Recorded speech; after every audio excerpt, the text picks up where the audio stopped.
système de l'Église catholique, ils ont un mécanisme de correction de leur doctrine, et c'est pas un truc que leur doctrine soit fausse, mais le principe de base du texte, c'est le principe de l'évangile de la justification, où l'Église catholique vendait de l'indulgence. Et ça, c'est vraiment. L'Église protestante aujourd'hui aussi le fait.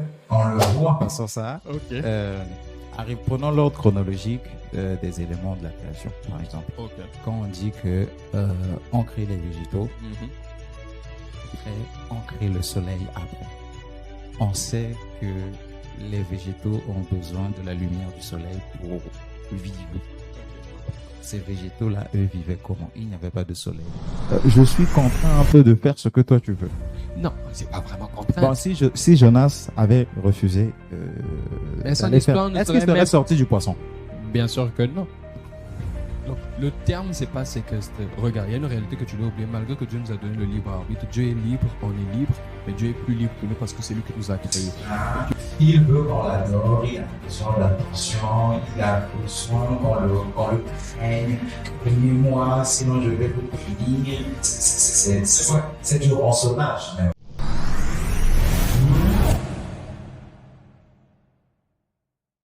Bonjour à tous et bienvenue sur cette édition spéciale. Je suis Eden et aujourd'hui je suis accompagné d'une personne quand même assez particulière, Audrey. Et Audrey n'est pas chrétien et aujourd'hui dans cette émission on va essayer de discuter avec lui pour voir les raisons pour lesquelles il n'est pas chrétien et puis essayer d'apporter des éléments de réponse. Donc c'est vraiment une conversation entre amis. Bonjour Audrey, j'espère que tu vas bien. Bonjour Eden, comment ça va? Non, ça va très bien. Alors, en premier temps, on va parler de la Genèse, la science moderne et tout ça, ce que la science apporte aujourd'hui et puis ce que tu en penses avec la Bible. Qu'est-ce que tu en penses? Bon, d'abord, merci de m'avoir invité. Ça fait très longtemps qu'on attend d'avoir cette conversation. On Ouais. parle déjà beaucoup. Ouais. Et aujourd'hui, c'est vraiment une occasion de parler devant tout le monde, de partager nos idées à Ouais. tout le monde également. Donc, moi, je ne suis pas chrétien aujourd'hui. Avant, je l'étais. Aujourd'hui, je ne le suis plus. Parce que après avoir pris du recul sur beaucoup de choses, après avoir également exploré d'autres choses, après avoir malheureusement rencontré beaucoup de chrétiens, Malheureusement. oui, malheureusement, et je trouvais que le christianisme ne répondait plus à ma vision du divin. Et voilà. Entre autres, l'image de Dieu qu'on dépeint de la Genèse, vu qu'on en parlera également, Ouais. ne cadre pas aujourd'hui avec ce que moi je pense être la vérité. Sur quel aspect particulièrement? Bon, sur quel aspect particulièrement? Déjà, la Bible, c'est la parole de Dieu. Ok. Comme on aime bien le dire, même Ok. si Dieu n'a pas de parole, enfin, il n'a pas de bouche pour parler. Je ne pense pas qu'il a une bouche pour parler. C'est anthropomorphique. Quand on dit que Dieu parle et tout ça, c'est anthropomorphique. Dieu, c'est un être surnaturel, d'accord? Et il n'a pas de mains, il n'a pas de pieds, mais c'est un langage qu'on utilise pour que nous, on comprenne. Exactement. Donc, Ouais. la prétendue parole de Dieu D'accord? commence par la Genèse où on nous montre, on nous explique comment est-ce que le monde est créé. Et déjà, moi, en partant de là, il y a un faux départ. Mm. Il y a un faux départ lorsqu'on dit que Dieu créa les cieux et la terre. Ouais. Les cieux, c'est où? La terre, c'est où? Est-ce que la terre, c'est la planète? Est-ce que les cieux, c'est l'univers? Il y a un amalgame. Ouais, je vois. Déjà, je pense que le point clé avec la Genèse, c'est la lecture que tu as. Si tu as une lecture littérale, c'est-à-dire si tu as une lecture où tu es en train de lire le texte de façon littérale. Au commencement, Dieu créa les cieux et la terre. Le premier jour, Dieu fait ceci. Le deuxième jour, Dieu fait ceci. Si tu prends ça de façon littérale, tu vas te retrouver avec un conflit de ce que nous savons de la science moderne, n'est-ce pas, avec le texte. Donc, je pense que c'est juste la lecture. Pour voir le texte, il est donné dans une culture très lointaine de la nôtre. On parle d'une culture juive, je ne sais pas, 4 millions d'années déjà.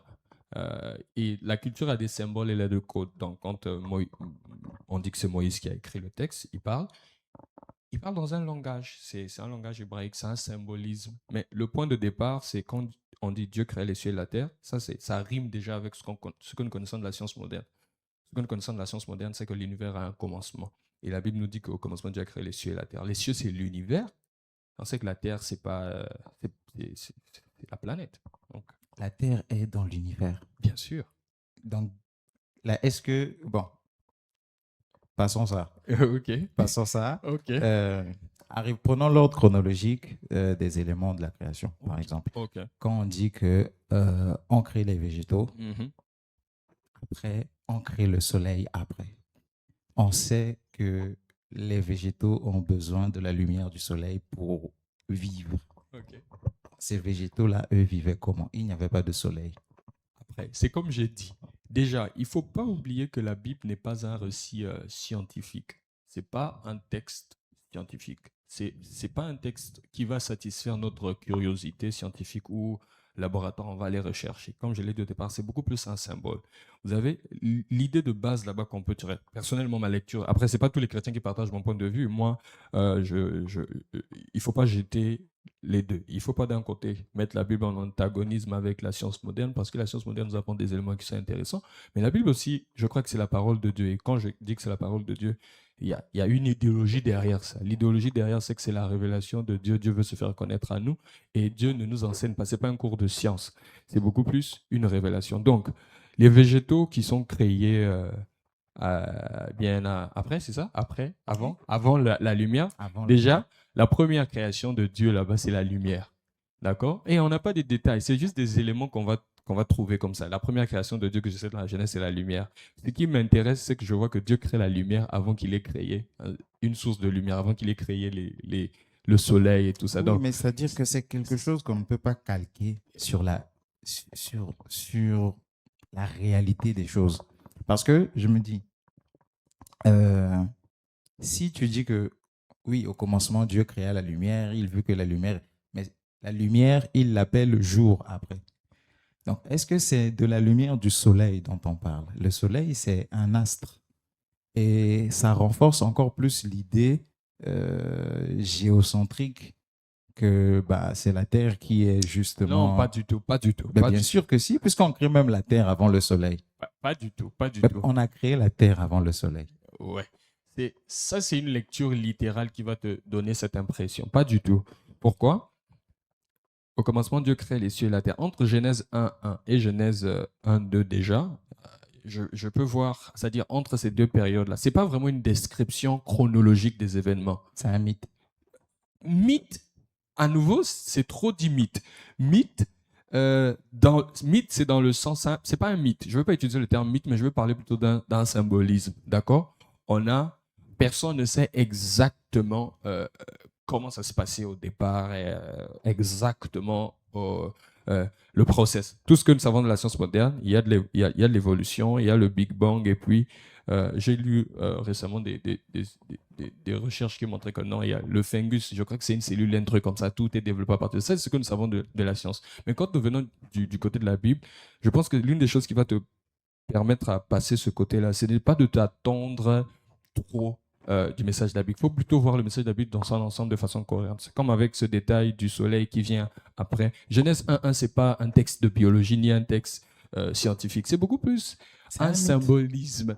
D'accord. Si tu veux parler de mythe, je vais te prendre un exemple. Il n'y a pas que ces éléments. Tu vois, par exemple, Genèse 3, où on te parle de la chute. On te parle d'un serpent qui parle à une... Bien évidemment que tu ne vas pas t'attendre à ce que... Les serpents n'ont jamais parlé. Il faut dire ça aux chrétiens.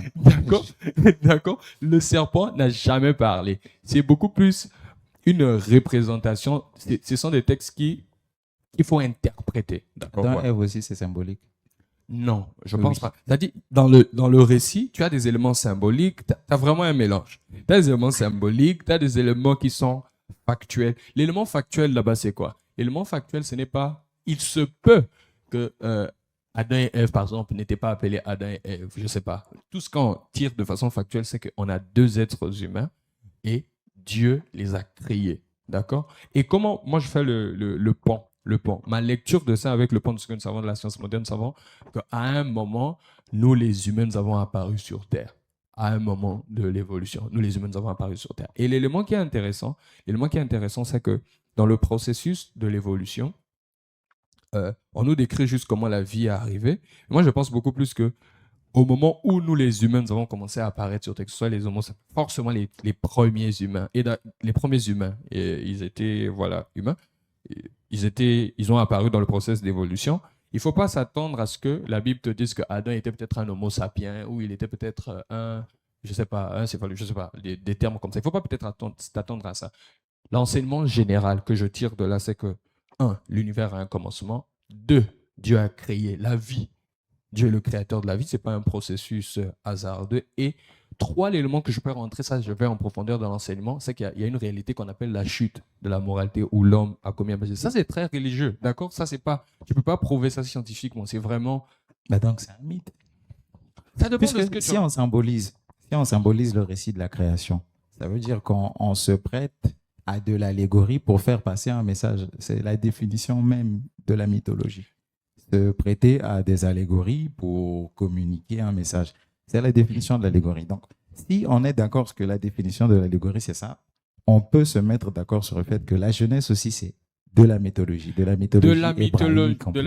mythologie hébraïque, c'est comme je dis. C'est-à-dire, je ne serais pas trop d'accord avec ces termes parce qu'ils sont très péjoratifs. Comment je vais dire la même chose que toi, je vais dire ceci, c'est que la Bible est écrite dans un genre littéraire et il faut l'interpréter par rapport à ce genre. Et dans les genres littéraires de la Bible, on a du symbolisme, on a des aspects littéraires, on a même des aspects poétiques. Tu lis dans la Bible, on te parle des montagnes qui acclament et tout ça, qui applaudissent Dieu, tu vois. Bien sûr qu'on sait que les montagnes, géologiquement, les montagnes ne peuvent pas acclamer. Donc, c'est un peu ça. Donc, tu as un message qui est là qu'il faut beaucoup plus interpréter. Et l'interprétation que tu donnes à la jeunesse, c'est comme je l'ai dit, ne lis pas le premier jour, le deuxième jour, le troisième jour, comme les jours de 24 heures, d'accord? Non, sur ça, on est d'accord, parce que déjà, il compte les jours sans même qu'il y ait le soleil. Donc, tu comprends que la réalité du jour là-bas... On est déjà d'accord qu'on ne parle pas de jours de 24 heures. Exactement. Mais même là encore, ça prête aussi les gens à confusion, parce que on part quand même du principe que si aujourd'hui les gens se reposent le 7e jour, c'est parce qu'il y a des gens qui ont lu la Genèse, qui ont dit que Dieu se repose le 7e jour, le jour de la Sabbat. Et donc, nous aussi, on va se reposer le 7e jour. Aussi vrai. Et ça, c'est des gens, c'est des exégètes qui... Mais oui, il y a des gens qui ont... Nous, on sait que ce n'est pas des jours de 24 heures. Mais il y a des gens qui ont lu ça. Exactement. Ils ont considéré que comme Dieu se repose le 7e jour, nous également, on doit sacraliser le 7e jour. Il faut pas tomber dans l'idolâtrie des mots. L'idolâtrie des mots, c'est ce que je vais appeler. Quand je parle souvent d'interpréter la Bible de façon littérale. Interpréter la Bible de façon littérale ne veut pas dire prendre les mots tels qu'on les lit. Interpréter la Bible de façon littérale, c'est prendre compte du genre littéraire. L'un des réformateurs, Martin Luther, c'était l'un des principes qu'il a fait de ses jalons de la Réformation, qu'il fallait repartir à l'interprétation littérale des Écritures. Qu'est-ce qu'on entend par l'interprétation littérale? Parce qu'avant, l'Église catholique avait cette manière d'interpréter les Écritures un peu... Il y avait la manière allégorique, le sens analogique, le sens didactique et puis le sens spirituel. Donc, on a un seul texte, mais tu as beaucoup d'interprétations derrière. Mais le principe de base de la réforme protestante, c'est de dire que non, basiquement, on va interpréter le texte de façon littérale. Et qu'est-ce qu'on entend par là? Je vais tenir compte du genre littéral du texte. Donc, quand tu vas lire Dieu créa les arbres. Et d'ailleurs, je vais un peu spéculer. Si ce sont les premiers spécimens de ces arbres, sûrement ces arbres, si on prenait ça comme on le disait, ça, je spécule pour dire que c'est peut-être des arbres qui n'ont pas eu besoin de la lumière. C'est peut-être des modèles qui sont venus après. Il y a tellement de manières pour réconcilier ça tout. Faut pas juste attendre à trop de science dans le livre, parce que le livre à la base n'est pas un livre scientifique. Donc, dans ces genres littéraires, tu vas retrouver des éléments qu'on pourra confirmer pour valider ou infirmer le texte. Mais de façon générale, l'univers a un début, les êtres humains sont créés par Dieu. Voilà, il y a la réalité de la chute, c'est-à-dire qui n'est pas peut-être une expérience que tout le monde vit, mais l'enseignement derrière, c'est de dire quoi, on est conscient qu'on a un idéal qu'on va atteindre moralement, mais qu'on n'atteint pas toujours. Le problème de ça, c'est que si on part de ce principe, on relativise tout, puisque si tout dépend de l'interprétation, et que il y aura forcément, il y a toujours une part de vrai dans le faux. Un vrai mensonge, c'est 90% de vérité. Je pense que c'est l'Église qui doit interpréter le texte. Moi, je pense que si lui, Qui est le dernier juge qui valide l'interprétation? C'est l'Église. Mais pourquoi? Et parce que c'est un texte qui vient de Quel est le l'Église. monopole que l'Église peut donner pour garantir ou approuver que ce qu'on dit c'est vrai? Le monopole, c'est que, une fois que ça Si possible, par exemple, Martin Luther s'est révélé contre l'Église catholique, c'est bien parce qu'il a considéré que cette hiérarchie ne lui disait pas la vérité. Qu'est-ce qui empêche à ceux qui vont suivre Martin Luther de dire aussi que lui également ne dit pas la vérité? tu vois, c'est des questions qu'on voit, c'est des questions très courageuses, mais qu'on n'aura pas toujours. Je ne veux pas forcément te donner les réponses que tu sais. Mais il faut comprendre juste la réalité des choses. La réalité des choses, c'est que il y a tous, on veut graviter vers le modèle originel. On a un message originel que les premiers disciples de Jésus qui ont reçu un message basique et tous on veut repartir. Et le souci de Martin Luther était juste que l'Église catholique a vraiment exagéré avec la vente des indulgences et tout ça. Je dis pas qu'actuellement le système de l'Église catholique, ils ont un mécanisme de correction de leur doctrine et c'est pas à dire que leur doctrine s'en fausse, mais le principe de base de Luther, c'était le principe de l'évangile de la justification, où l'Église catholique vendait des indulgences. Et ça, c'est vraiment. Et l'Église protestante aujourd'hui aussi le fait, on le voit. En quelle mesure? Bah, qu'est-ce que tu entends par vendre? Non, vendre là, c'est pourtant l'argent. C'est Oui, l'histoire. mais l'Église protestante aussi vend.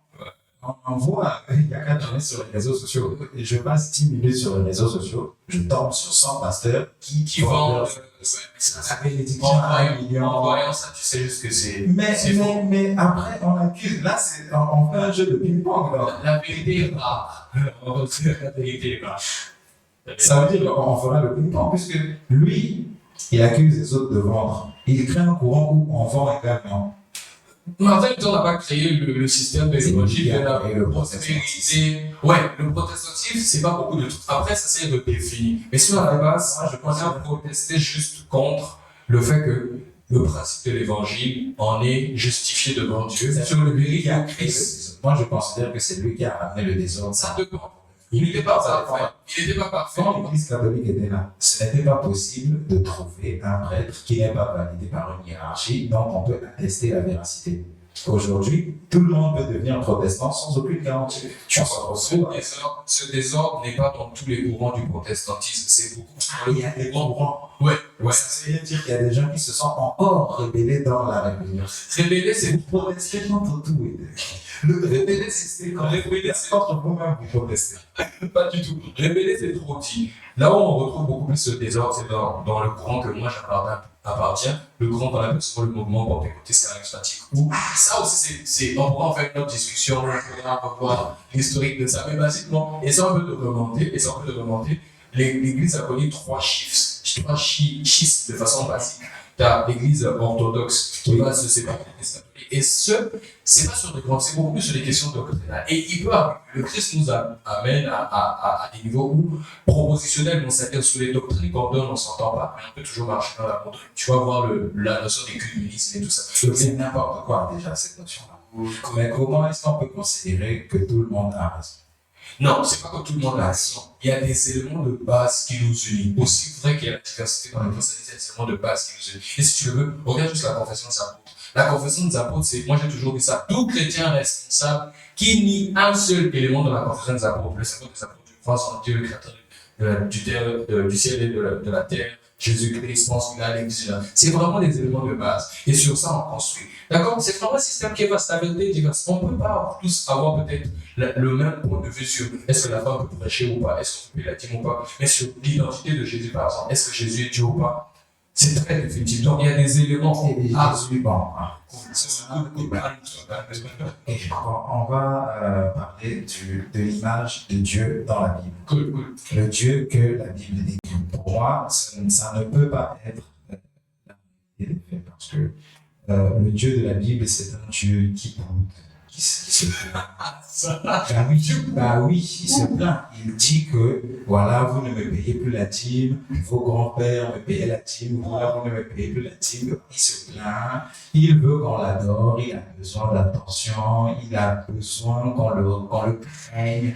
Craignez-moi, sinon je vais vous punir. C'est du rançonnage. Mais moi, je dis que ça, ce n'est pas l'image de Dieu dans la définition de l'être insondable dont on se fait. C'est plutôt un roi qui, voilà, agit comme... Attends, s'il te plaît. Attends, j'ai compris la charge. Tu vois, je vais toujours revenir sur la question de la lecture. Et il y a un élément dans la révélation de Dieu qu'on trouve dans le texte biblique qu'on appelle l'anthropomorphisme. L'anthropomorphisme, c'est juste quoi? C'est Dieu va communiquer dans une manière propre, ou encore dans un langage facilement que vous allez comprendre. C'est comme un papa qui va communiquer avec Je pense que le problème n'est pas là. Le problème, c'est que le Dieu de la Bible est anthropomorphisé. C'est-à-dire que ce n'est pas l'image du Dieu exact, c'est un Dieu qui ressemble aux hommes. Ce n'est pas les hommes qui le ressemblent, c'est lui qui ressemble. Non, je ne dirais pas ça de la même chose. Je vois ce que tu veux dire. Moi, plutôt, je vais réutiliser ça. Le Dieu de la Bible, à la base, en lui et en lui-même, d'ailleurs, l'apôtre Paul le dit, Dieu, il est insondable, on ne peut pas le connaître, d'accord, de façon générale. Mais dans la révélation, c'est-à-dire dans la manière où Dieu va se révéler à nous, en plus, Il y a quelqu'un qui l'a vu déjà. De dos. c'est un autre Il avait un dos. C'est un autre Et il moment. marchait avec les pieds. C'est un autre moment. C'est-à-dire, c'est Dieu dans sa réalité. Non, Oui, ça, c'est le dos de Dieu. bien sûr, c'est ce que le texte, c'est ce que le texte dit. Mais dans la réalité, Dieu ne peut pas avoir un dos. Mais on a dit, Moïse a vu le dos de Dieu. Le texte est à interpréter. Je vais revenir dessus. Et qui est le garant de l'interprétation? L'Église est garant de l'interprétation. L'Église Vous avez est pris l'Église catholique. Pardon? Vous avez pris l'Église catholique. Non, on a juste fait l'Église catholique à cause de trois éléments, mais c'est pas. Vous avez créé votre propre interprétation. Non, on n'a pas créé notre propre interprétation. Ce que je dis, l'Église catholique, tout à l'heure, d'ailleurs, dans l'interprétation que l'Église catholique apporte, il y a ce qu'on appelle la quadrillamère. J'ai dit ça tout à l'heure. On a l'interprétation analogique du texte, on a l'interprétation littérale du texte, on a l'interprétation spirituelle du texte, et puis on a l'interprétation analytique du texte. Donc, un seul texte, on va avoir plusieurs niveaux, level d'interprétation. Ça ne change rien au fait des attributs ou des Non, caractères. je vais revenir sur l'anthropomorphisme. C'est très important parce que quand tu lis la main de Dieu, le dos de Dieu, ça culmine à Jésus. Alors c'est là que ça va faire très mal. Ça va faire très mal. Comme humainement parlant, dire que Jésus c'est l'incarnation. L'idée de l'incarnation c'est quoi? C'est Dieu qui va prendre la forme humaine. C'est vrai. Intellectuellement, ça peut paraître bizarre, mais ça fait partie des articles de la foi. D'accord? Si Dieu il est Dieu, il peut faire ça. Parce que dans le souci de vouloir se révéler à nous, il va parler de la manière qu'on va comprendre. Et donc, tous ces textes où tu vois, on parle du dos de Dieu, de la main de Dieu, de tout ça, c'est ça des anthropomorphes. Le schisme de ça vient à quel niveau? Le schisme de ça vient à quel niveau? Parce qu'il ne faut pas oublier de prendre aussi d'autres éléments en compte. Toi, tu parles de ça, toi, parce que tu es chrétien, que tu as l'Ancien Testament et le Nouveau Testament. Ok. Tu considères que le Nouveau Testament est validé par l'Ancien Testament qui... Voilà. Les deux testaments sont reliés. Mais, si on considère que l'Ancien Testament est un livre de tradition juive, Ok. le peuple juif n'est pas chrétien. Oui. Là, on va Ils n'ont rentrer. jamais cru en Jésus. Là, on va rentrer un peu dans. Eux qui n'ont que Sur l'Ancien Testament. Testament. Exactement. Tu es en train de dire qu'ils ont tort. Non, c'est pas ce que je veux dire. D'accord? C'est pas ce que je veux dire. Bon, eux, dans ce cas où tu considères que quand on disait que Moïse a vu le dos de Dieu, Non, je ne dis pas que c'est faux. C'est l'expérience rapportée. Je ne dis pas que Moïse n'a pas vu le dos de Dieu parce que Dieu n'aurait pas un dos. Non, c'est pas ce que je suis en train de dire. Plutôt ce que je dis, Moïse a fait une vision, il a vu le dos de Dieu, d'accord. Mais toi et moi, on sait que dans la réalité, l'être qu'on soit de Dieu n'est pas fait des choses. qui n'a pas vu Dieu, Non! il a Dieu vu est quelque chose capable D'avoir- non, pas d'avoir un dos, mais c'est comme tu as une vision. Imagine quand tu dors, tu fais un rêve, d'accord? C'est pas le plus important dans cet élément, ce n'est pas le dos ou la main, le plus important c'est la révélation, c'est l'enseignement qui vient derrière. Le but que Moïse a vu le dos, Admettons, considérons même que voilà, c'était une manière anthropomorphisée de dire qu'il a vu le dos de il a eu une. Dans tous les cas, il aura vu Dieu, alors qu'on ne peut pas voir Dieu. Non, pas dans tous les cas qu'il aurait vu Dieu. Déjà, Il a vu Dieu. Même l'anthropomorphisme. s'il a vu le dos, il l'a vu. Non, l'anthropomorphisme, ça fait déjà que la réalité que tu vois n'est pas la réalité réelle, c'est vraiment une réalité adaptée. Donc, il n'a pas vu Dieu. Il y a même un verset qui le dit dans la Bible, dans Jean, la Bible dit personne n'a jamais vu Dieu. Lui, il a Alors vu le dos. que, ouais, nous, il faut interpréter ces deux versets. Il faut interpréter. Qu'est-ce qu'il a interprété dans j'ai vu son dos? Non, la question, Même si on interprète le dos, oui, je l'ai vu quand même. tu as une vision, d'accord? Quand tu as une vision, regarde, Jean va être dans l'île de Patmos, il va avoir une vision. Il va avoir une vision Il va faire un cauchemar. Bon, d'accord, Ouais. mais c'est son cauchemar. D'accord. Il va avoir un lion qui va sortir de la mer. D'accord. Nous, quand on l'entend, c'est un langage qui est utilisé dans la littérature. Il n'est pas le seul à utiliser ce genre de littérature à l'époque. Donc, quand on commence, ça fait juste des éléments eschatologiques. Le lion qui sort de l'eau, ça peut représenter une proie. Donc, c'est ça l'interprétation. Donc, quand Moïse va avoir une vision, il a eu le dos de Dieu. On sait, on va entendre que Dieu n'a pas de dos. C'est juste une d'accord. C'est juste une Moi, je suis d'accord. Je suis d'accord que c'était une façon de parler. de parler de. Dans tous les cas, il l'a vu. Moi, c'est le il l'a vu. Donc, il aura vu Dieu. Peu importe la manière. Ouais, il aura vu Dieu. une version de Dieu. Une version. Ouais. Non, Non, c'est pas ce que je veux dire. Il aurait vu une version anthropomorphisée de Dieu. C'est comme non, il n'a pas vu Dieu. Voir Dieu, c'est deux niveaux. D'accord? Ceux qui ont vu Jésus ont vu Dieu. Dans un sens où ils ont vu la version humaine de Dieu. D'accord? C'est ça qui est l'élément difficile à un peu à digérer. Parce que c'est des idées qui se basculent. C'est Jésus. C'est Jésus. D'accord? Partant du même. Le point le plus difficile pour moi à accepter, c'est est-ce que Jésus c'est l'incarnation de Dieu ou pas? Si Jésus, on arrive à tomber d'accord que Jésus c'est l'incarnation de Dieu ou pas, ça c'est les Juifs où cette histoire-là a commencé ne sont pas d'accord. Bien sûr qu'ils ne seraient pas d'accord, et bien sûr que c'est nous maintenant on est d'accord avec eux. Tu vois, mais là, on va pas prendre les choses dans ce niveau-là, parce que c'est comme si nous, on a le coup de chez nous. Pourquoi tu te rends compte de l'appellation du truc? On a le coup de chez nous. Il y a des blancs qui arrivent, ils viennent parler des trucs, on leur donne. C'est pour cela, dans ce travail d'apologétique. L'apologétique, qu'est-ce qu'on fait? En fait, c'est de défendre le christianisme. On ne le défend pas parce que, voilà, on refuse de Wembale et tout ça. Non, c'est juste, ça va faire sens. Il y a une cohérence interne. Moi, je pense que si ceux qui ont été à l'origine de cette histoire. Mais il y a certains qui ont cru, c'est pas tout le monde qui n'ont pas cru. On considère le peuple juif n'est pas chrétien. Mais le terme chrétien même importe.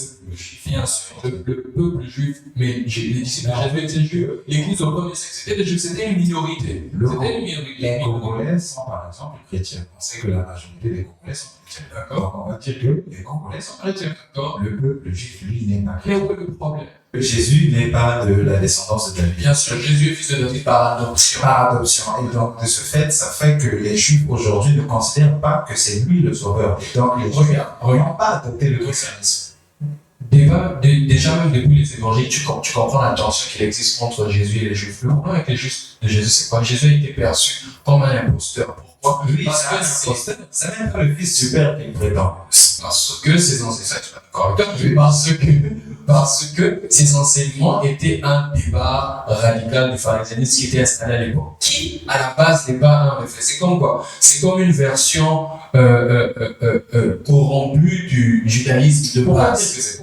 Mais oui, parce que déjà les pharisiens, ils avaient un système, ils étaient en relation avec les Romains. On va pas rentrer après, moi je considère que cette vision-là des choses, c'est très facile de dire ça. Pourquoi considérer que quelqu'un qui est docteur de la loi dans quelque chose, vous venez dire que c'est... Mais non, Jésus les a challengés. Il y a eu des hommes de très bonne foi. Oui, bien sûr, comme Nicodème, exactement. Bien sûr, ce n'est pas tout le monde. Bien sûr que ce n'est pas tout le monde, mais il faut voir le challenge que Jésus leur a posé avec leurs enseignements et tout ça. Tu vois, Jésus leur a parlé, par exemple, de la dîme, où il leur a parlé que c'était des tombeaux blanchis. Vous demandez aux gens de vous comporter d'une certaine manière. Et ça, c'était connu. Les pharisiens étaient connus pour leur hypocrisie et tout ça. Donc, Jésus était juste tué par ses leaders religieux parce qu'ils étaient un peu, voilà, j'ai envie de lui imaginer la foule. C'est pas ça. De côté, ça ne change rien au fait qu'aujourd'hui. C'est-à-dire que, moi, si j'adopte un enfant, ok, c'est mon enfant par adoption. Bien sûr. Il n'aura jamais le sang que bien moi sûr, je on n'a jamais revendiqué que Jésus avait le sang. De ce fait, Exactement. comme dans la Bible, on dit que le Messie viendra de la tribu de David, de Marie et de Joseph, celui qui était de la tribu de C'est Joseph. C'était Joseph. Ouais.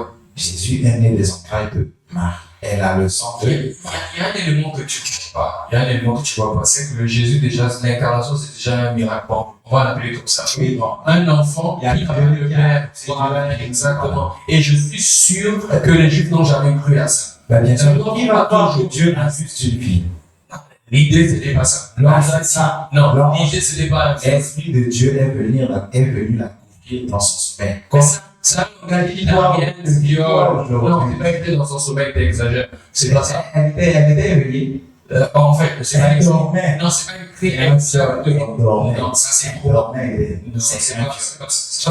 C'est parce que le texte dit. Let's Il move. a dit que l'Esprit de Dieu a recouvert dans son sommeil. Non, c'est pas écrit comme ça. Il n'y a pas dans son sommeil. Et donc, je disais que c'est avéré, Mhm. Dieu a abusé de Marie. Non, c'est pas avéré. Comme je l'ai dit, on va C'est-à-dire vérifier. Dans le qu'aujourd'hui- texte, c'est pas écrit pendant le sommeil, c'est juste un langage. Quand on dit Bon, que ok, l'Esprit de d'accord. Dieu va venir sur Marie, c'est comme dans Genèse 1, tu as cette image-là, on te dit l'Esprit de Dieu viendra et l'Esprit de Dieu se mouvait sur les eaux. Le but, ce n'est pas de décrire scientifiquement le processus parce que c'est mind-blowing, on ne sait pas, mais c'est juste un langage. Bon, D'accord. ok. Cool. Si on veut. On peut s'accorder sur...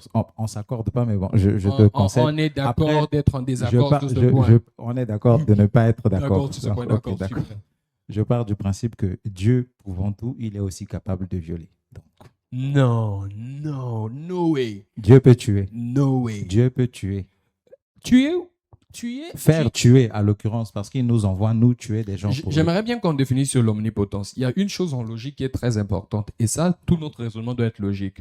Dans la logique, il y a ce qu'on appelle la loi de la non-contradiction. La loi de la non-contradiction dit qu'une chose ne peut pas être et ne pas être à la fois. Donc, l'omnipotence de Dieu, ça ne veut pas nécessairement dire que Dieu peut tout faire. Dans la Bible, il est explicitement dit que Dieu ne peut pas mentir, Dieu ne peut pas se renier. Et donc, il n'est pas omnipotent. Non, mais d'où la définition d'omnipotence, ce n'est pas comme tu la conçois. L'omnipotence de Dieu, on parle en fait, Dieu a le pouvoir absolu sur tout ce qu'il a créé.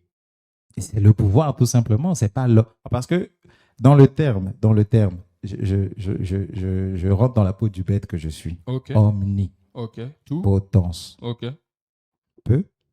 tout. Ouais, à la première vue, d'accord, tout ce qui te vient à la tête, tu pourras croire que c'est ça l'omnipotence. Mais d'où on ne peut pas échapper à la réalité d'interpréter. Mais dans ce cas, il fallait trouver un autre mot. Les mots sont imparfaits pour Ah décrire non, la ils ont réalité. bien choisi ce Mais oui, mot-là. le mot, il est bien Et choisi, ce Audrey. mot est dans la parole de Dieu. Bon, tu vas pas retrouver le terme omnipotent dans la parole de Dieu, mais tu vas trouver des versets. On dit notre Dans Dieu, la Bible, il c'est fait même tout. pire. Ils ne disent même pas. Au moins, si c'était que le mot, on pouvait amalgamer sur le mot. Ok, Mais dans la Bible, on dit littéralement Que- il peut tout. bien sûr. Mais c'est il Alors peut que c'est tout. faux. Non, c'est pas faux. C'est C'est juste faux, que dans c'est notre faux. définition, Il ne peut tout. pas tout. Tel que quoi que Dieu ne peut pas. Il ne peut pas m'imposer de faire quelque chose. Ça dépend de ce que tu entends. Non. Bien Dieu sûr, aujourd'hui ne peut pas décider de transcender mon libre arbitre. mais il te l'a Même donné. si j'entrais dans la logique chrétienne. Il te Le l'a simple- donné, il te l'a donné en première place. Et en fait, c'est lui qui t'a donné le libre arbitre. Oui, Donc, mais- s'il t'a donné le libre arbitre, ça veut dire qu'il ne veut pas prendre des décisions à ta place. Bah, ça C'est veut logique. dire qu'il ne peut pas. Non, Mais il t'a c'est- donné le libre arbitre. Oui, si on veut. Mais le fait de me l'avoir donné lui met dans une position où il ne peut plus tout, justement. Non, c'est pas que Dieu ne peut pas s'introduire ou encore te faire une manipulation. C'est juste que c'est contre son caractère, il ne le fera pas. Donc, il ne le peut pas. Non, il ne peut vouloir faire quelque chose et la capacité à le faire. Admettons, je prends un exemple dans la Bible. Ouais. Jonas, Ok, qui refuse d'aller faire la mission de Dieu. ok. Est-ce que Dieu avait la capacité de le lui imposer? Bien sûr. Il a dû passer par des ruses pour Non, le faire. le Oui, terme ruse est mal choisi. c'est C'est une le ruse. terme Il de- a usé de ruses pour le faire changer d'avis. Déjà, le libre arbitre qu'on entend, le christianisme qu'on entend. Parce que je considère que si il avait respecté la volonté de Jonas, il n'aurait pas fait en sorte que malgré tout, Jonas fasse ce qu'il a Mais voulu. Jonas avait toujours le dernier mot. Dans le ventre de poisson, il pouvait décider de ne pas prier. Mais non, on lui a Il y mis a dans combien des... de personnes dans ça la s'appelle- Bible Ça s'appelle de la manipulation. Non, combien de personnes dans la Bible ont, jusqu'à leur mort, refusé d'obéir à Mais Dieu? ça s'appelle Ils de sont la nombreux. manipulation. Non, C'est-à-dire librement. que tu me mets dans des conditions où je suis contraint un peu de faire ce que toi tu veux. Non, c'est pas vraiment contraint. Bon, si Jonas avait refusé Mais son d'aller faire, histoire ne est-ce qu'il serait serait même- sorti du poisson? Bien sûr que non. Donc, le terme, c'est pas séquestrer. Regarde, il y a une réalité que tu dois oublier. Malgré que Dieu nous a donné le libre arbitre, Dieu est libre, on est libre, mais Dieu est plus libre que nous parce que c'est lui qui nous a créés. On ne peut pas envisager un monde où tu as créé quelque chose et puis tu ne peux pas accomplir. Dieu, il est comme souverain. C'est le terme. En théologie, c'est le terme qu'on utilise. D'accord? Souverain ne veut pas dire qu'il va te faire ce qu'il veut, mais non, il peut te mettre dans des conditions pour que tu fasses sa volonté, mais Ça s'appelle de la ultimement... manipulation. Ouais, non, c'est pas de la manipulation, c'est C'est de de la la coercion. C'est de la Ah. correction. Et ultimement, Tu joues avec les mots. ouais, ultimement, parce que les mots, ils ont un sentiment derrière. Tu joues avec Je ne les veux mots. pas donner ce sentiment négatif. Ultimement, tu as le C'est de la dernier, manipulation. t'as le dernier mot, ultimement, parce que il y a Oui, des mais gens... comme dans toute manipulation aussi, tu as toujours le dernier mot. Mais le fait est que tu es dans des conditions qui te font voir les choses dans une perspective précise. Mais regarde Tu la vas- cause, regarde au moins l'intention derrière. Le Que problème Dieu n'est pas demandait- l'intention. Mais non, on n'est pas dans un monde Si amoral. aujourd'hui, On n'est pas dans un monde amoral. La mission que Dieu lui a envoyée, c'était une mission noble, objective. Et les intentions et les desseins de Dieu, ce que Dieu veut faire est toujours bon. qui a dit ça? Mais Dieu, il est bon à la base. Bon, si on veut, le Dieu Ok, des chrétiens. Ok. Cool. Je considère que c'est de la manipulation. Parce que peu importe comment tu essayes de... Dieu peut te mettre dans des conditions Oui, et c'est- pour que c'est- tu fasses c'est ta le- volonté, c'est le fait mais tu as de- toujours le choix. Regarde Comme- Jésus. Mais Regarde comme Jésus tout comme- manipulateur, c'est-à-dire Non, qu'aujourd'hui, non, mais il y a des manipulateurs qui sont plus cruels, c'est-à-dire on te met même pas dans des ça ne conditions. change rien, ils sont manipulateurs tous les deux. Mais non, Dieu n'est pas On manipulateur. peut dire poisson tout comme on peut dire prison. Non. Je n'ai pas voulu faire ce que tu m'as demandé, tu m'as mis en prison. Non, Dieu ne l'a Pour pas qu'on mis en finisse- prison. Dieu l'a juste fait prendre On peut- conscience. Il arrive. Prendre conscience dans un regarde, poisson. regarde. Est-ce que dans ce poisson, Jonas avait la possibilité d'être libre? il était libre de prier? Il n'était pas libre physiquement déjà, ne serait-ce que il est dans un poisson. Mais avant même Encore d'arriver est-ce que au l'histoire poisson, de ce avant poisson même- est vraie? non, avant même. Bon. Restons dans l'histoire. Restons Avant dans même le l'histoire. poisson, souviens-toi de l'histoire. Ils étaient dans un bateau, il y avait naufrage. Et puis Jonas a pris conscience que voilà ce qui m'arrive, c'est le jugement de Dieu. Il a demandé aux gens de lui jeter dans la mer parce qu'il avait. À ce moment-là, il voulait faire Il une fallait bonne que chose. Dieu Doucement, respecte sa volonté de doucement. mourir. Doucement. À ce moment-là, il va demander à ces gens de se débarrasser de lui. Quelque chose qui est une bonne action. Moi, je vois la bonne intention. Genre, je ne veux pas que vous souffriez ma place, jetez-moi de la mer. Et lui, en le jetant de la mer, il ne s'attend pas à ce que, voilà, qu'il soit sauvé. Donc, Dieu le sauve par miséricorde. Dieu n'était pas C'est obligé faux. de le sauver, mais bien sûr. C'est Dieu n'était faux. pas obligé d'envoyer le poisson. Comment si c'est faux? Il fallait qu'il respecte son choix de se suicider. Mais combien, tu vois? Respecte. Ne C'est mets pas ça Dieu aussi, dans le- une position. Ne mets pas Dieu dans une position non. où Le libre euh, arbitre. ouais, Regarde. aussi vrai que toi, tu as le libre arbitre, mais Dieu aussi est libre. D'accord? Faut Mais voir juste comment ça- les deux jonglent. La liberté part du principe que tu peux être libre sans impacter la liberté de l'autre. Jonas qui va mourir, d'accord, ça ne enlève rien à Dieu, mais Dieu va accomplir son objectif. Et moi, je considère ça comme une bonne chose. Je ne sais pas pour toi, mais je veux me suicider, quelqu'un me secourt. Aussi vrai, déjà, c'est égoïste de ma part de vouloir mettre fin à ma Et vie. c'est- Aussi vrai que Et quelqu'un me c'est secourt. égoïste de sa part à lui de laisser tous les autres personnes qui se suicident. Pourquoi il les laisse mourir? Bah, bon, Comme là, il je ne sais le- pas trop Comme comment il ne te le répondre. juge pas utile pour sa cause, il les laisse mourir. Bon, c'est trop dit comme ça. C'est pas je trop suis pas dit. dans la tête de Aujourd'hui, Dieu si pour que- savoir tous les aujourd'hui, cas. si- C'est des cas qui ne se répètent pas, d'accord? Aujourd'hui, si Dans le quelqu'un cas se général, suicide, dans le cas Dieu général. va le laisser se Bien suicider. sûr, dans le cas Comme général. Jonas devait servir les intérêts de Dieu, Dieu n'avait pas intérêt à le laisser mourir, Audrey- quitte à ne pas respecter sa volonté. Audrey, Dieu et moi. Si on définit Dieu comme on veut le définir, Dieu, il serait très différent de nous. C'est Camus qui disait, il refusait l'existence de Dieu parce qu'il comprend que aussi vrai. Moi, je pense que c'est le Dieu chrétien qui refusait. Attends, aussi vrai, bien sûr, aussi vrai que la notion de Dieu est cool, mais ça peut pas être, pour Camus, qu'est-ce que je dis pas Camus, Jean-Paul Sartre, pour lui refuser parce qu'il se disait, l'autonomie et la liberté de l'homme va toujours aller en contradiction. Parce que si Dieu existe, comme on le définit, forcément ce genre de scénario Bon, sont après, possibles. Jean-Paul Sartre est un anarchiste. Ok, ça c'est ton point de vue. Non, il est anarchiste. Je suis sûr que c'est son courant philosophique. Là. Bon, on vérifiera, mais bon. Ok. Bref, Ok. je pars du principe que si Dieu est libre et que dans sa liberté, lui transgresse notre liberté à nous, ça veut dire que Il faut qu'on il redéfinisse n'est ce pas que si nous... différent d'un tyran, en fait. Il faut que tu redéfinis la définition de la liberté qu'on attribue à l'homme. En théologie, quand nous parlons du libre arbitre, on parle simplement du déterminisme. Ce qu'on veut dire, c'est quoi? Ta volonté est déterminée, mais les facteurs ne sont pas extérieurs, mais sont les facteurs internes. Donc libre, c'est pas libre en fait. Quand on dit libre arbitre, ce n'est pas à dire que je suis libre de faire tout ce que je veux. Moi, je pense que s'il y a de la contradiction dans un concept, c'est surtout parce que le concept est mal conçu, tout simplement. Non, le concept en lui-même. Peut-être les mots sont mal choisis pour véhiculer le concept, mais je te récapitule le concept. Le concept, c'est de dire, je ne fais Alice au pays de merveilles. J'aime toujours prendre cet exemple. Alice au pays de merveilles. Il arrive en face d'un carrefour, il croise un chat sur un arbre, il demande au chat, quelle voie prendre? Le chat répond, ça dépend. Ça dépend d'où tu vas. L'idée là-bas, c'est de dire que quoi? tous les choix que nous prenons sont déterminés. Maintenant, le libre arbitre, c'est de dire que cette détermination de notre volonté est interne. Elle Et n'est c'est pas faux. externe. Et c'est faux. Parce que dans le cas de Jonas, Jonas a été devant deux chemins. Il a fait son choix. Dieu a décidé de faire en sorte que son choix tende dans le choix que lui, il voulait. Non, regarde le cas de Jonas, Dieu l'a simplement sauvé. Lui, son choix, il avait déjà fait normalement, il devait mourir. Parce que rien ne le Laisse-le garde. mourir. Non, mais là, c'est une décision que Dieu prend. Mais pourquoi il prend sa décision contre la décision de l'autre? Non, mais Jonas, c'était pas une décision, c'était la Très décision la réfléchi, plus... hein. C'était par même pas réfl- une décision par Toi, réflexe. non, Il a pris le temps d'y non, réfléchir. pas du tout. Il a pris le temps de savoir que si le bateau était en danger, c'était à cause de lui et que la meilleure solution pour ça était qu'il meure Mais c'était une bonne chose déjà, parce qu'il pouvait aussi rester là, rester calme, être et malicieux. tuer tous les autres. Eh ben, en fait, on n'est pas là dans que ce aurait été. Revenons sur la définition, comme je te dis. Le libre arbitre, ce n'est pas de dire que je suis libre de. Le libre arbitre, c'est un déterminisme. C'est-à-dire que nos actions sont déterminées par des conditions externes. Est-ce que les anges ont le libre arbitre? Bien sûr. Bien sûr. C'est écrit où? C'est pas peut-être écrit, mais c'est obligatoire. Ah non.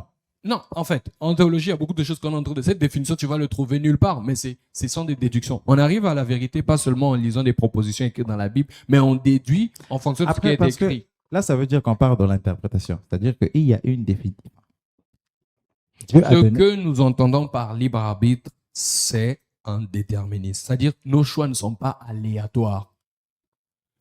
Tu rentres dans un bus, tu t'assois dans une chaise spécifique, il y a une raison forcément derrière. Même si tu n'es pas conscient de cette raison, mais inconsciemment, il y a une raison. Peut-être que tu vas à la gauche parce que tu as une préférence pour la gauche. Les choix ne sont pas aléatoires parce que s'il n'y a aucune précondition à la décision, personne ne pourrait Moi, prendre je une considère décision. que le libre arbitre, c'est tout simplement le fait d'avoir la maîtrise de sa volonté, en fait, tout simplement. Non, avec ce que je dis, je ne vois pas le contrat. Parce que de si moi, je veux contradiction. mourir, Mais bien sûr, j'ai choisi Bien sûr, cette... ce que je dis simplement, c'est que ce vouloir de mourir est conditionné par quelque chose. Tu ne peux pas vouloir Oui, mourir. oui, aléatoirement. peu importe. Donc, voilà. C'est-à-dire que C'est lorsque tout ce que je je dis. fais ce choix, c'est mon libre arbitre à moi de faire ce choix. Bien sûr, bien sûr. Et si j'ai ce libre arbitre, il faut me laisser subir les Mais conséquences regarde de ce choix, Judas, justement. regarde Judas, c'est pas arrivé pour tout le monde dans la Bible. Regarde Judas, il s'est suicidé. Bah, il s'est suicidé, Dieu n'a rien fait. Ça ne sert... il n'était plus utile pour Dieu, le cas Non, de c'est Judas. pas qu'il n'était plus Il utile. n'était plus utile pour Dieu. C'est pas qu'il n'était plus utile pour Dieu, c'est juste que dans la révélation de Dieu, il essaie de nous donner tous les cas possibles. Combien de personnes se suicident et puis voilà. Mais Il ils ne meurt. servent pas forcément les intérêts de Dieu. C'est pour ça que je t'ai dit, le Dieu Non, de la Bible même ressemble les plus à un tyran, un même les manipulateur. intérêts de Dieu, Dieu ne le fait pas contre ta volonté. Il va toujours, peut-être il va te mettre dans des conditions de...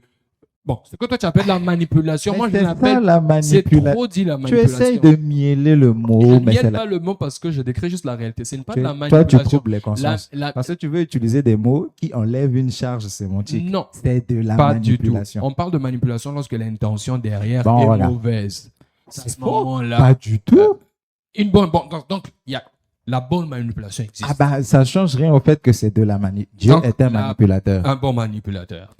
Si c'est un manipulateur, Bon. pourquoi juger des êtres que tu Bon. manipules? Non, bon manipulateur. Il y a, si tu veux, mais manipulateur quand même. Et comme Non, c'est mais toi qui manipules. Cet adjectif change tout. Bah Parce que non. si je suis bon manipulateur, je peux vous juger. Mais tu peux bien manipuler quelqu'un pour qu'il fasse le mal. Non, ça, je ne le fais Ah pas. non. Je- C'est pas parce que tu es un bon manipulateur que forcément l'objet pour lequel tu manipules est bon. Dieu a envoyé des gens commettre des génocides. Sur ce cas où Dieu commandite le génocide, il faut comprendre, Dieu se positionne sur un aspect, il est juge. Et quand il veut rentrer en Il est jugement, juge. doucement, quand il veut rentrer dans un...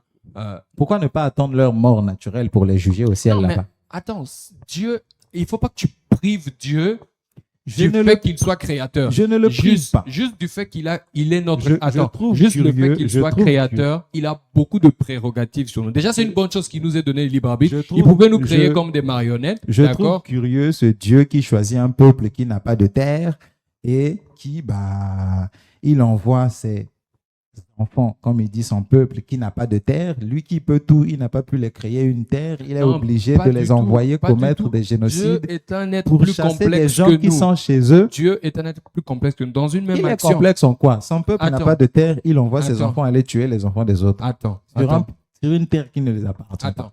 Il est plus complexe que nous dans la mesure où, dans une seule action, dans Isaïe 10, on a un exemple comme ça, où Dieu envoie la Syrie pour aller juger Israël. Dieu va juger Israël parce qu'Israël a commis des fautes morales devant Mais lui. c'est ce que je dis, Attends, c'est s'il un te plaît. souverain et Attends, c'est s'il vous. te plaît. Oui. Attends, s'il te plaît. Dieu va juger Israël parce qu'Israël a commis des fautes morales contre lui.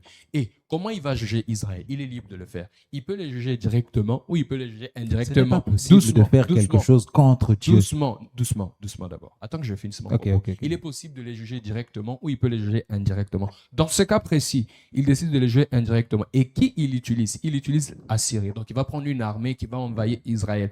Du point de vue, nous, quand on regarde, on pense juste que c'est l'Assyrie qui veut à faire ses intentions, ses besoins d'étendre son territoire ou de démontrer sa puissance militaire en envahissant Israël. Mais Dieu donne la prophétie par Ésaïe en disant que c'est moi qui ai envoyé Assyrie pour juger Israël. Donc, Dieu va juger la Syrie parce que la Syrie, c'est un orgueil. Donc, on a une seule action où la même action, c'est un jugement envers un autre, mais dans la même action, Dieu va juger l'autre. Ou encore un autre exemple pour te montrer cette dualité dans les actions. Les frères de Joseph qui vont vendre Joseph. Dieu condamne l'acte.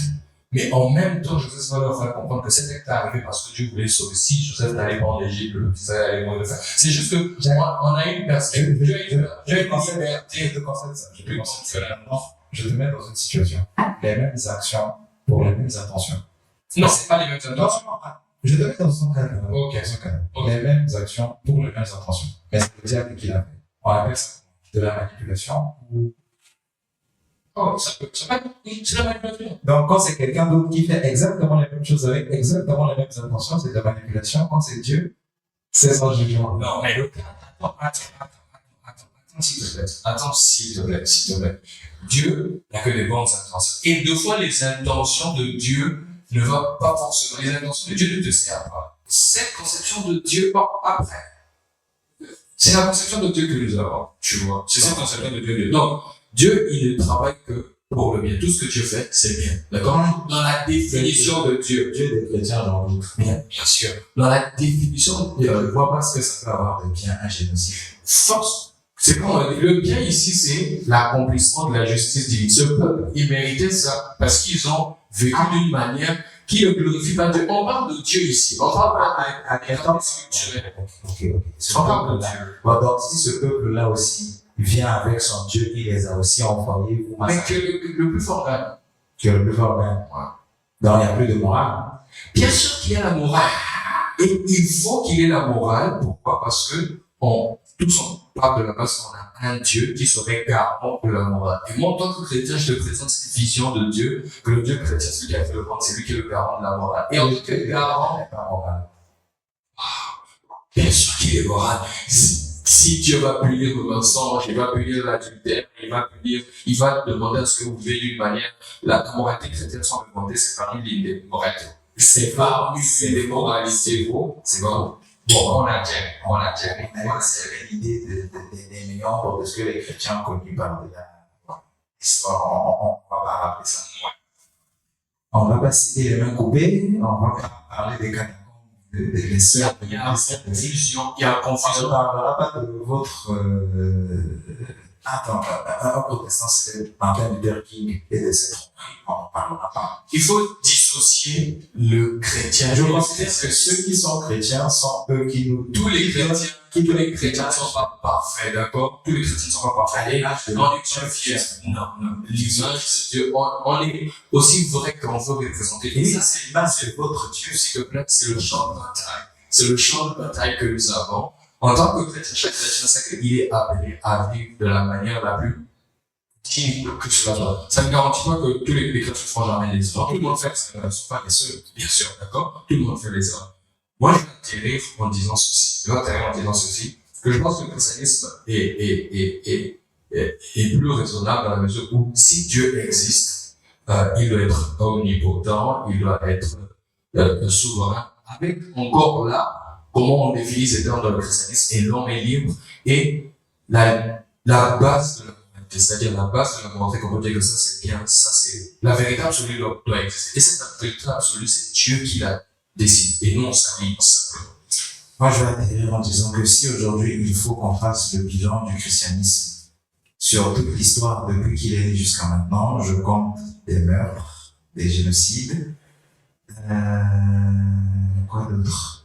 Le fait que malgré qu'aujourd'hui la majorité des gens sont chrétiens et que malgré tout le mal a cessé de proliférer, ça montre insuffisance que la religion la plus populaire dans le christianisme n'a pas su amener les gens à bien agir pour eux.